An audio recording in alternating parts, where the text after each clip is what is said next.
Hello, and thanks for joining Your Body Advocate podcast. I am Ruth Cummings, your host, and today I'm talking about neck. All things about the neck. How can it get hurt? What emotion can it possibly hold? How to get it better? And it has a partner YouTube video where I show you how to do it because some of these are hard to explain on audio during a podcast. All right, you guys, let's take a deep breath to relax. Ready?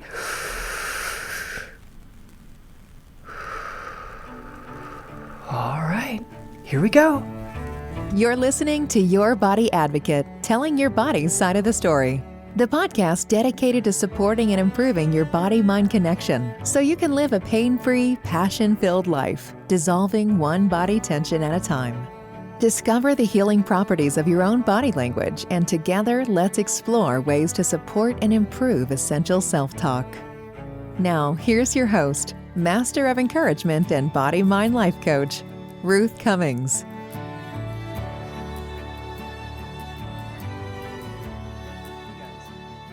Remember that today I'm going to talk about my neck, one of my favorite subjects, because the neck is a bottleneck of communication, what we need to say and what we need to hear, what we need to process, what we need to digest, what we need to assimilate, and then what we need to say. Telling people you love them, telling people you're angry, telling people you're upset with them, different types of things you need to say, things you need to hear, and then where it gets stuck in the middle. It's kind of interesting. And it's one of my favorite places to work on somebody. And so I wanted to really discuss this today in our podcast. But I also wanted to tell you that there is a YouTube video that also goes with this. So I'm going to talk through some ways to massage your own neck and how to just work with it a little bit. And also there'll be this actual podcast will be on my YouTube channel, Ruth Cummings Coaching. And so you can also watch it there, but I'm going to try to explain it. Thank you to my brother who mentions that I really need to act as if no one can see what I'm saying. So sorry about that for other past podcasts. So the neck. So the neck many people have neck pain. It's one of the highest problems in the body and in our society, and especially in America, where we miss a lot of work because of neck pain. Neck pain can go into the head and cause headaches. It can also move into the jaw, called jaw pain. It can help you or keep you from sleeping because it's aching so badly. It's hard to put your shoulders down because it feels like it has to protect the neck. And then in the front of the neck, there's a lot of sore throats. There's a lot of strep throat and different types of throat conditions that make it hard to swallow, or you're constantly having infections in your throat. There's throat cancer. There's cancer of the larynx and not being able to speak. So there's a lot of issues with the neck in general. And so I just wanted to discuss some things where the neck is part of what I work on, and is a triad of places to work that have to do with earth. So this is the earth triad, and it has to do with the neck, the gut, the torso, the bottom torso, under your rib cage, above your hips. So that area, and your knees. So knees, gut, neck. Okay. And when there is an issue with one of the areas, almost 100%, I would say about 98%, there's going to be an issue with one of the other three. So if I see someone or someone comes in for neck issues, neck pain, tension, headaches, that type of thing over here around your neck, I will look at pain in their knees, or even ask them before we even start, ask them if they have pain in their knees or if they have issues with their gut. Do they have painful periods? Do they have gas? Do they have constipation? Do they have any type of issue with kidneys, with liver, that whole area? It's a big area. And are there any issues in that gut area, low back, kind of right above your belt, where your belt is? Is there pain under your belt or right above it? That's kind of the area I'm looking at. Okay. So if you have neck pain and you have knee issues or you have gut issues. Isn't that interesting? And so can you help your neck pain if it's so chronic that it won't go away? Can you help it by supporting these other areas? Can you bring ice and heat to your knees? Can you stretch them a little bit? Can you do some massage for them? What can you do for your knees to support them? And see if that helps your neck. On the other way, so if you have gut issues, you're constipated or gas or whatever you have, whatever, there's some issues in that area of your body, and you give that the support it needs, will that help your neck? And if you give your neck support, will it help your gut? Will it help your knee issues? That's the whole thing. So sometimes people have all three, right? Sometimes you have issues with all three of those areas. And then we try to see if they affect one another. And I think that's very fascinating. So that's one thing to think about. So how does your neck affect your gut, affect your knees? How is it affected by those two areas? So let's look at some parts of communication and some areas that I've seen stop people from having a flow through their neck. So what I mean by that is like your voice will change. So for me, I've used the example of my husband having an illness that is very, very scary for me and very, it's just hard. And it's been hard for me to assimilate it. So it's hard for me to swallow sometimes, and my voice would crack. It would get even deeper than it is now. And some other issues around being able to swallow and being able to communicate, like talk in a way that didn't hurt my throat, didn't hurt my voice. So I would talk and it would be like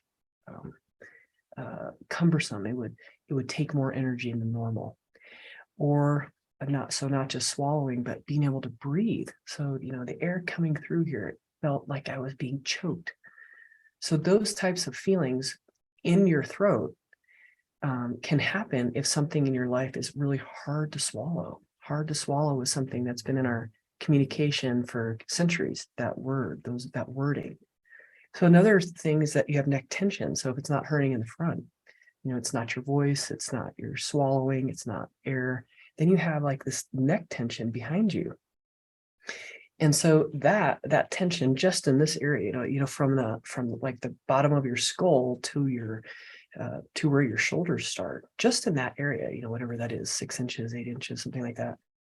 If you have tension right there, it is going to affect either above that, into the head, into the occiput, into the jaw, or it will affect lower. It'll go into your shoulders, into your upper back there, like between your shoulder blades. So it's not like it stays right there, right? It's like a watercolor. So if the watercolor of the throat was blue and your head was purple and white, it would become this, this really cool bluish purple color, right? With some white in there a little bit, maybe make it a little lilac. And so let's say that the chest was green, right? So it would make this turquoise type of color right below the bottom of your neck, where your shoulder blades are, and where in the front, like where the sternum is, where the breastbone in the middle of your body.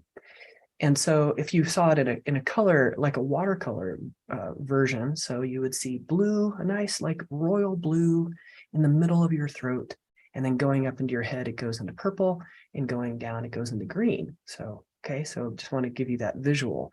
So it doesn't always just stay like a big, square, and it just stays in that square. It does, there's some flow. And even if your throat is stuck, there's going to be flow. But it can get stopped by things like if your spouse is having an issue, or you're not able to communicate your love, you're not able to communicate your anger, you're not able to communicate your lack of trust, your resentment, or any betrayal. Those types of things start to build up. Just like I talk about having a trash can, the neck has trash both directions. And though a lot of places in our body, especially in the torso, have them in both directions, the throat is like the bottleneck, just because of how it looks.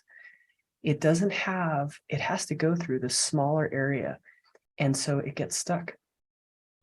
I also used to have chronic strep throat. And when I had to get my tonsils out as a later as an adult, and boy, was that painful. And they were so inflamed with pus. It was really gross. My body never would have been able to get in there and clean that out. It was actually used in a book. It was so bad. It's kind of gross, but so you can see it's physically things get stuck. Emotionally, things get stuck. And I would say spiritually, things get stuck. How does that happen? So let's say you're really angry with God. I'm, mad right now a little bit. And you stop taking the support and the love from God. Like you stop it. And like you start being, defiant against it. Or, if you're going to do this to my husband, then it's really funny how we poison other people. We poison ourselves. Sorry, let's say that better. We poison ourselves, but hope that it hurts someone else. A common theme for many of us. And so, so not listening, not absorbing the love from God, the love from others, the love from anything divine around me, just stopping it. And then at the same time, that also stops the love giving to God, giving to God's people, giving to people around me, all the love and support from our family and neighbors, just kind of not able to really express my gratitude because there's this bottleneck. And if I am not allowing it in, it's really hard to also allow it out. So you have to have a balance so that you can do both. When we're not listening to what's real right in front of us, it can hurt right here. If you're not just listening, but you completely, this also includes our eyesight. We were talking about rose-colored glasses, seeing the world the way you want to see it, not really how it is. And when you notice how it is, then it's like this, like a punch in the face. And the same thing about listening. That's hard to swallow. No, I'm actually not going to assimilate that and swallow that. I'm just going to act like that's not so. And so the body's like, wait a minute, what do I do here? And so like right now, there's some phlegm building in my throat because I'm in the midst of this at the moment. So it's this interesting way that our neck deals with that. So I want to go over some really easy things that you can do for your neck. First of all, anything hot. I use, if you notice, I'm always covered, and I have talked before in my podcast and other places, I have some severe neck injuries, and so I have to keep my neck warm. If my neck gets cold, even in the summer, I am sore for hours. So I don't allow it to get cold. I wear scarves almost every day, and I have like these tall, I have tall sweatshirts, and when I wear dress clothes, I have something to wrap around my neck, and I keep the back of my neck really warm, and I try to keep the front of it warm as well. So if you have one of those like rice or barley, I use one that someone at our church made. It's lovely. I have some. If you want some, they're like $10. I can send you one. And you just put it in the microwave, you get it warm, and then I put it on my neck.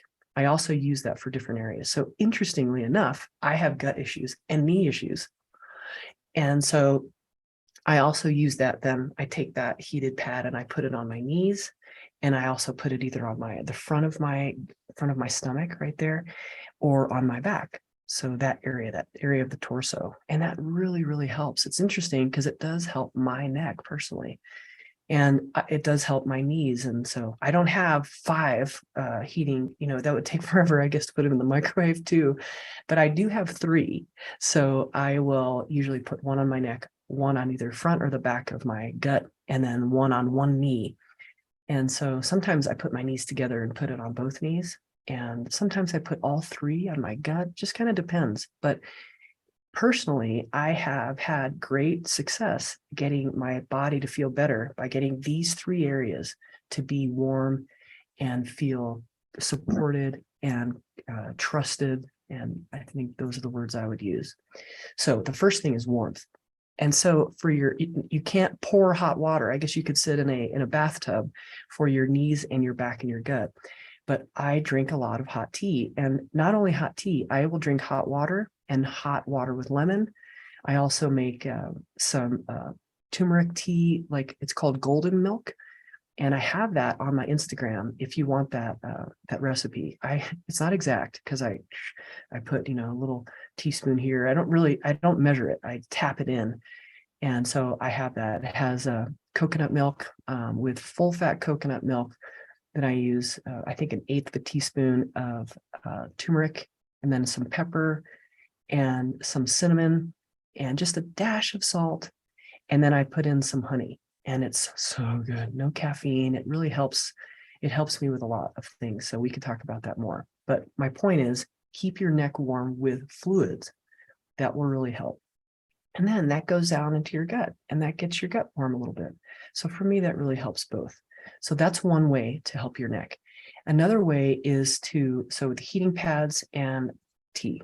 Okay. Another way, if you're going to use ice, there's this big argument in the world of ice and heat at the moment, and not the moment, it's been like a decade. And I was in the ice camp for a long time. That's how I was raised. Rest, ice, compression, elevation is no longer valid. And so if you're still in that camp, just do a little bit of research and you'll see that we don't want to do the rice anymore. What we do is other options. And so using more small micro movements, using some treatment right away, using, there's one MEAT, so it's movement, elevation, MEAT. I forget what the A stands for, I should know this.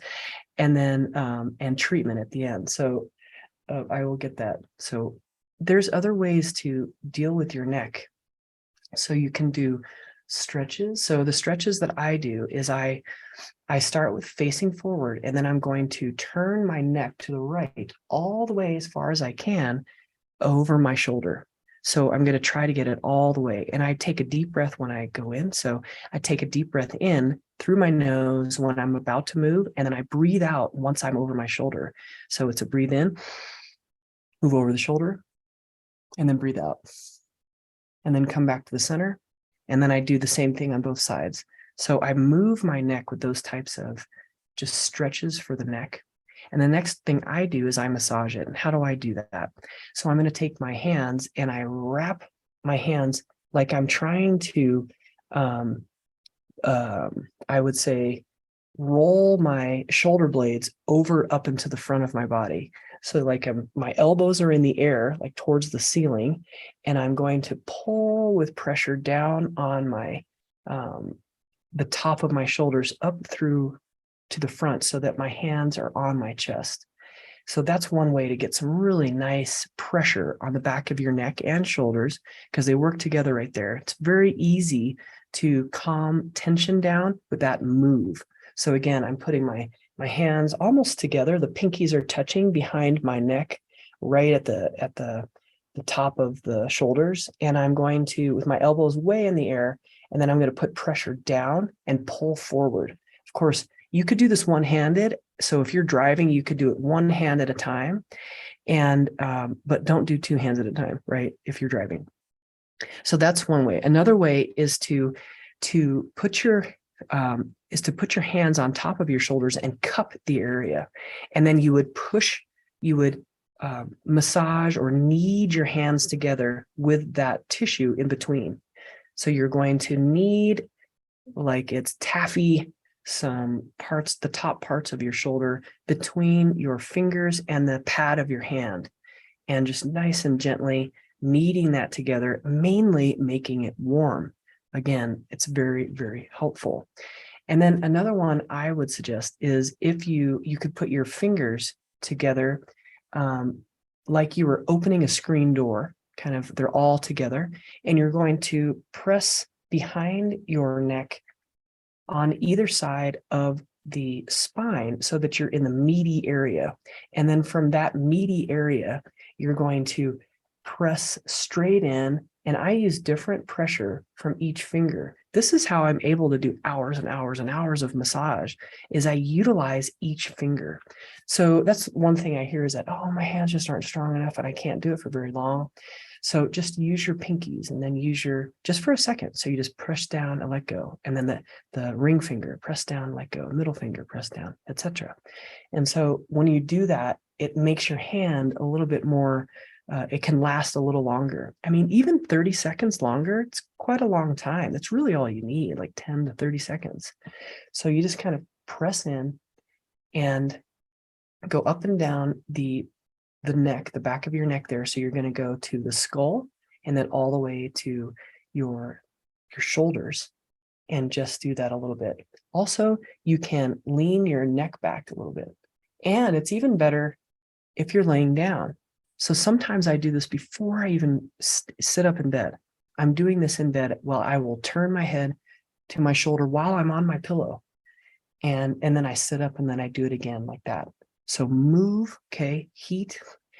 And I would really, really recommend more and more hot water if you're having any issues with your throat, with your neck at all. If you're having headaches, or if you're having any type of pain around your neck on any level, like any in the front or in the back, the sides, any level of your neck, heat and hot water are very, very helpful.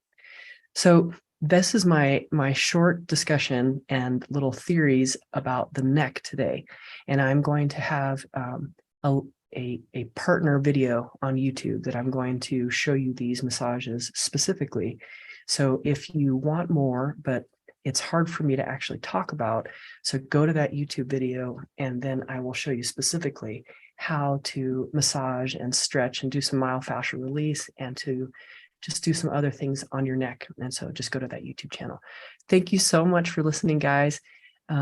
Watch your communication and see how it affects your neck when you don't communicate. Something you can always call me and talk to me about it. I've worked with this for so many people.